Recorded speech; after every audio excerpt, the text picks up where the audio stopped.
Hi, everybody, and welcome back to video number 4 in chapter 22.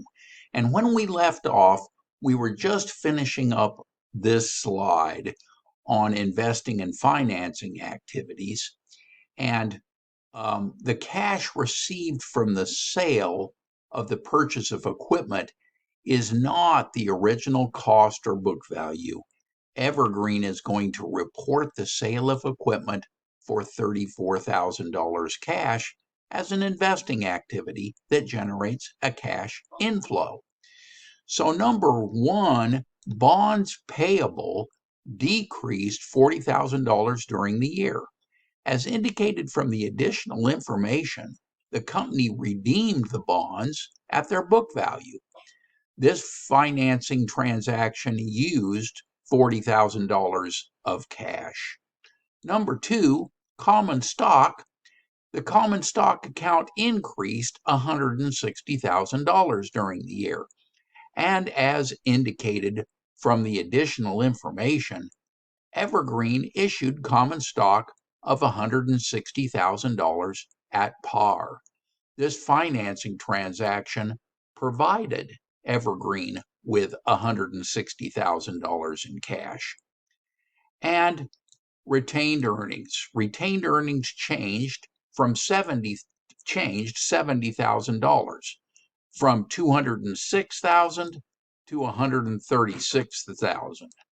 So during the year, the $70,000 change in retained earnings resulted from net income of $125,000 of operations and the financing activity of paying cash dividends of $55,000.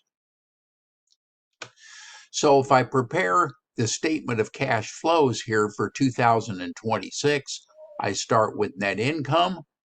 I'm going to adjust for depreciation expense and the loss and all the changes in current asset and current liabilities, and that gets me to $59,000 of cash provided by operating activities.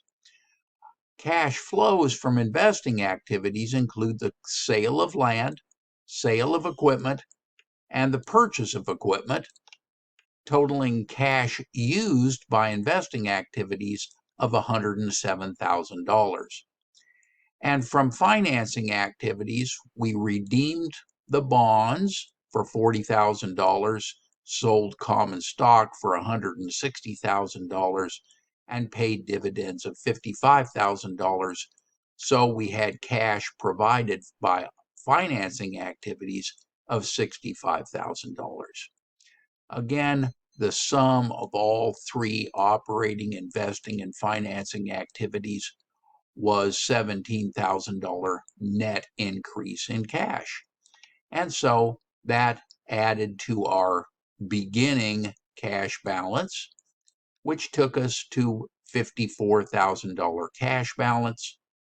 And that $54,000 ties back to the balance sheet here of $54,000. Okay.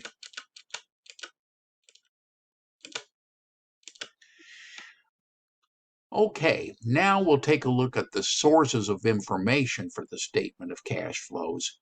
And here are listed the important points to remember when preparing the statement of cash flows.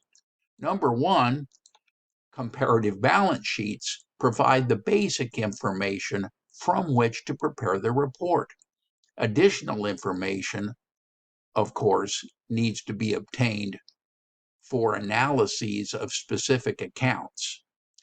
Number two, an analysis of retained earnings is also necessary. The net increase or decrease in retained earnings without any explanation is a meaningless amount in the statement.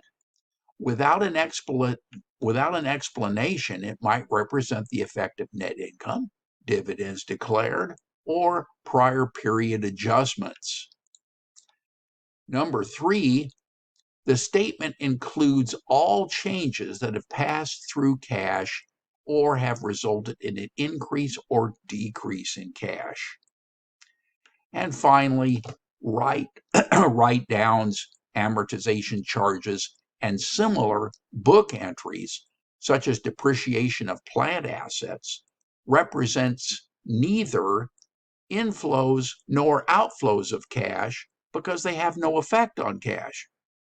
To the extent that they have entered into the determination of net income, however, the company must add them back to or subtract them from net income to arrive at net cash provided or used by operating activities. All right, let's look at an illustration of the activities using the indirect method. And here we start with net income. Additions will include depreciation expense as a non-cash expense, amortization of intangibles or deferred charges, amortization of discounts on bonds payable, increase in deferred income tax liabilities, decrease in deferred income tax liabilities, loss on investment in common stock using the equity method, and other losses here. And of course, our decreases and increases in our current assets and liabilities. Deductions from net income would include amortization of the premium on bonds payable, decrease in deferred income tax liability, an increase in a deferred income tax asset, income on investment in common stock using the equity method, and gains on the sale of plant assets. And then we would have our changes in current assets and current liabilities. And combined together, that's going to give us our net cash flow from operating activities. And we can see that on illustration 22.18 in the textbook, where we reconcile net income to net cash flow from operating activities, illustrating why the indirect method is also called the reconciliation method. Okay, let's put this into practice. Here, the facts are the following data from Antonio Brasileiro Company. And we have our current assets here, long-term assets, et cetera, on the balance sheet. So we have a nice comparative balance sheet to work with here. Number one, in 2025, the company sold $34,000 available for sale debt investments, carried at a cost of $43,000 on December 31, 2025. No unrealized gains or losses were recorded on this investment in 2025. Number two, here, in 2025, the company sold for $8,000 plant assets that cost $50,000 but were 80% depreciated. Number three, net income as reported on the income statement for the year was $46,000. Number four, the company paid dividends totaling $10,000, and five, depreciation charged for the year was $20,000. And they want you to prepare a statement of cash flows for the year 2025 using the indirect method. Okay, so here would be that statement of cash flows. We'll start with net income. As you see, we get that net income here. And our depreciation expense, we're going to add back. Loss on the sale of investments in plant assets, we'll add that back. Increase in current assets other than cash, we'll deduct that. And an increase in current liabilities, we'll add that for a total of $24,000 in adjustments. That gives us $70,000 in net cash provided by operating activities. For investing activities, we sold plant assets of $8,000 and received the cash from that sale. We sold some investments for $34,000 and received the cash from that sale. And we purchased some plant assets. That one's a little more complicated. We start with beginning plant assets here, which was ending 2025 plant assets. We're going to deduct the 2024 plant assets, giving us a net change of $120,000. We sold $50,000 of plant assets, which gave us plant assets purchased of $170,000. In total, then, the net cash used by investing activities was $128,000. Cash flows from financing activities include the issuance of bonds payable here and the payment of dividends for here, which gives us net cash provided by financing activities of $65,000. In total, those three activities add to $7,000 increase in cash. So our beginning cash balance of 2025 was $8,000. So at the end of 2025, the cash balance was $15,000. And we can check that very easily by going to our balance sheet under cash. We see that same $15,000.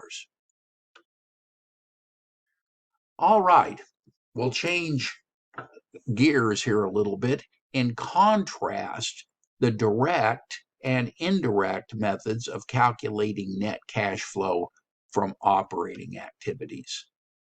I think you will see at the conclusion of this why most companies tend to use the indirect method of calculating net cash flow from operating activities.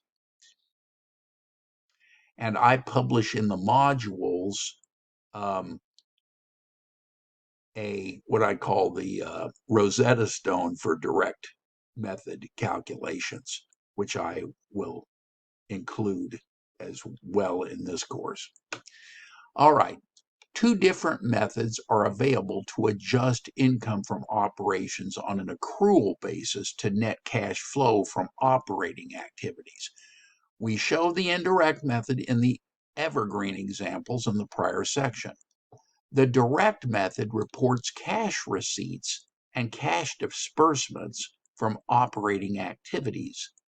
The difference between these two amounts is the net cash flow from operating activities. In other words, the direct method deducts operating cash disbursements from operating cash receipts. And the direct method results in the presentation of a condensed cash receipts and cash disbursements statement. Okay, so here is the cash collected from revenues, the cash payments for expenses, and the income before income taxes, and the cash payments for income taxes, and finally the net cash provided by operating activities. A very simplistic overview of the direct method. Okay, implementing the direct method. Under the direct method, the statement of cash flows reports net cash flow from operating activities into two major classes. Number one, cash receipts. Examples include cash collected from customers and cash received from interest and dividends, and then cash disbursements. Examples would be cash paid to suppliers for goods, to employees for services, to creditors for interest, and to government authorities for taxes. That looks like a good place for us to end this video. And when we return, we'll take a look at the balance sheet for Waste Not Recycling Company. Until that time, bye for now.